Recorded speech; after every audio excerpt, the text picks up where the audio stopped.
ampifaliana ry avana malala zontsika miona toyzao indray a iain'ny ten'andriamanitra andray ny afatra tsara avy amofinaina hoentsika amin'ity andro meny tompo antsika ity ho aminareo zay voantso an' jesosy kristy manan'andriamanitra sady voantso no masina ho aminareo ne ny fahasoavana sy ny fiadanana avy amin'andriamanitra rahantsika sy jesosy kristy tompo amen.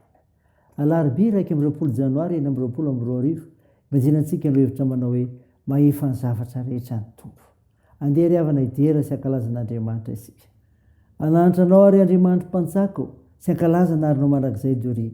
Ankalazanao isan'andro aho sy idera naharinao mandrakizay dory. Lehibe Jehovah ka tokony ideraina indrindra ary sakatra sy saina ny fahalehibiazana. Taranaka rehetra samy idera ny asanao amin'izay mandimby azy sy anambara ny asanao lehibe. Laza ny voninahitry ny fiandrinanao sy ny asanao magaga no saintsainto. Amen.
Andeha hivavaka isika. L'Andriamanitra tomponay eo misaotra anao izay ny tasiranay fa no famoramponao no natozao anay. Mankalaza midera anao izay mame voninahitra ary tompo tsara mamelany fahatsonay nataonay teo anatrehanao ho noho ny elokay afao izay. Mandagataka fananao masina izay asa mahery ety anatinay. Andraisany ny antra anao amin'ny alalan'ny mofonainao anay amin'ity anio ity. Anaran'i Jesosy Kristy mpamonjy anay. Amen. Ny ofinaina ho antsika amin'ity ity ravana malala dia hitanao amin'ny bokin'ny Eksodosy.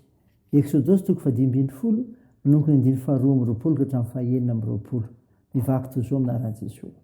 Ary Mosesy nitondra ny Israely mifindra avy tao amoron'ny ranomasina mena, dia nandroso any amin'ny efitra Sora izy, ary nandeha atelona tany anefitra izy ka tsy nahita rano. Dia tonga tao mara izy, fa tsy nahasotro ny rano tao mara, satria mangidy izany. Koa izany nanaovany anarana hoe mara. Dia nimonomonina tamin'ny Mosesy ny olona ka nanao hoe inona no sotroinay? Ary dia nitaraina tamin'i Jehovah izy ka dia nanehoan'i Jehovah hazo anankiray. Ary rehefa natsipony tao anaty rano izany dia tonga mamy ny rano. Tao nanomezan'i Jehovah lalàna sy fitsipika ho azy, ary tao nizahany toetra azy. Ka hoy izy, raha zoto hiain'ny feon'i Jehovah Andriamanitra ao ianao, ka hanao izay mahitsy eo masony sy hiain'ny lalàny, ary hitandrina ny didin-drehetra, dia tsy hisy ataoko aminao ireny aretina rehetra ireny, izay nataoko tamin'ny Egiptiana. Fa izao ny Jehovah izay manasitrana anao. Amen. Ray masino, manamasinana amin'ny fahamarinana, ny teninao ny fahamarinana. amen. Revana malala ho aminao ny fiadanan'i Jesosy Kristy mpamonjy antsika, ilay tia antsika. Mofinaina vakina tamintsika teo Exodosy 1:12, 2:4-9. Tantara milaza nandehanan'ny zanak'Israely tany amin'ny hevitra Sora sy nitobiany Tamara, izay maneho ny lalana hitondran'Andriamanitra ny olona, izay ahafahany maneho famonjena. Zany tiavana, ny lalana hitondran'Andriamanitra ny olona dia izay ahafahany maneho ny famonjena. Ny lalana rehetra izay nizorany zanak'Israely mivoaka ny tany Egipta dia notarian'Andriamanitra tamin'ny alalan'ny andry afo sy andry rao. Tsy izy ireo no safidy izay lalana tiany zorana, izany nitarihy Mosesy azy ireo. Tsy nisy moramora reny amin'ny mahatany hevitra azy, fa saika nahitana sakana goavana sy olana miatra manaina sy mangidy avokoa. Ny tsy fisian-drano azotrona no miseho teto, ka mahatonga azy ireo nymonomonina sy nanome tsiny a Mosesy Andriamanitra mihitsy. Tsy kisendrasendry reny fa fandahan'Andriamanitra ahafahany maneho fa mpamonjy hatrany sy tsy manary izy, ka vahany hatrany ny olana. Azakivy raha misera olana isika ankehitriny, fa lalana hitondrany izany toetrantsika sy anehoany famonjena izany. Mila nitondran'Andriamanitra ny olona izay ahafahany mampianatra ny didiny. Izay ahafahany mampianatra ny didiny. Rehefa novan'Andriamanitra ny olana rano dia ampianaran'Andriamanitra izy ireo, fa raha tsy tian'izy ireo ny ampiaran'Andriamanitra amin'ny loza toy izay nataony tamin'ny Egyptianina, dia tsy maintsy mazoto mihaino feon-jeo Andriamanina izy ireo, ary hanao izay mahitsy eo masony sy hiaino lalàna, ary hitandrina ny didiny. Izany ihany ny fisorohana ny loza ho avy. Koa aleo misoroka toy izay mitsabo.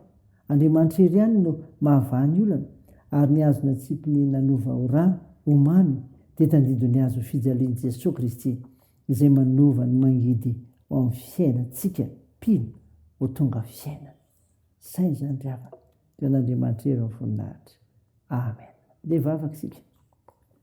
Andriamanitra, saotra anao no ny mofinaina nomenao anay izay lazany amin'ny lalana hitondran'Andriamanitra ny olona, dia ahafahany maneho ny famonjeny, ary koa ahafahany mampianatra ny didiny.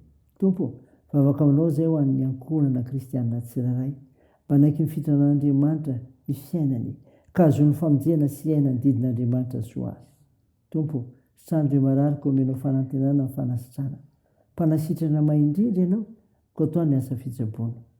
Tompo, ampirezy ro azo manjo ary vonjeo maresok'olona ary sahirana, teo ny fiazakazahanay amin'ity anio ity. Ko tanterao tompo izay mahasoa ny mpanomponao tsirairay avy ny asa fananao masina, avoto ny firenenay. Ny vavakay dia ataony amin'ny anaran'i Jesosy Kristy mpamonjy mpanafitra anay, izay efa nampiombona anay hivavaka manao hoe: ranay eo izay any an-danitra, ho masinina anie ny anaranao, ho tonga anie ny fanjakanao, atao anie ny sitraponao ety an-tany ho tahaka ny an-danitra. Meo any anio izy anona sahaza ao anay, ary mamela ny erikay tahaka ny namelanay izay meloka taminay, ary aza mitondra anay amin'ny fakapanahy, fa manafanay amin'ny ratsy, fanao ny fanjakana sy ny hery, ary ny voninahitra mandrakizay. Amen. Raha fotoana revana malala ny tsodrana tolotra anao amin'ny anaran'i Jesosy. Ilay Andriamanitra loharano fiadanany hatonga anareo voatokana tanteraka ho azy, ka rovony avokoa ny fanahinareo sy ny ainareo ro ny tenanareo, mba tsy hanatsiny amin'ny andro iavian'i Jesosy Kristy tompontsika. Mitana ny tokony meny Andriamanitra sy miantso anareo, ka ho efainy izany. Amen. Teo an'Andriamanitra ery ny voninahitra, amin'ny anaran'ny Ray sy ny Zanaka ary ny Fanahy Masina. Amen.